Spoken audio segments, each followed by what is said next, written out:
Hello students, আজকে আমি তোমাদের দেখাবো কিভাবে এই থার্মোকলের ব্যবহার করে সুপার গ্লু তৈরি করা যায়। ঠিক আছে, তার জন্য আমরা প্রথমে কি করব যে তিনটা আলাদা আলাদা গ্লাসে আলাদা আলাদা তরল নেব। দেখো, একটাতে নিয়েছি জল, একটাতে নিয়েছি তেল, আর একটাতে নিয়েছি পেট্রোল। এবার দেখব আমরা এই থার্মোকলের ব্যবহার করে এই তিনটে আলাদা আলাদা থার্মোকলে ডুবাবো এবং এক থেকে কোনটা দেখবো আমরা এই সুপার গ্লু পাই। চলো তোমরা আমার সাথে দেখতে থাকো। দেখো দেখো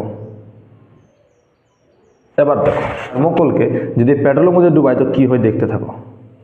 দেখছো কেমন রিয়াকশন হচ্ছে? দেখো দেখো দেখো, দেখতে দেখছো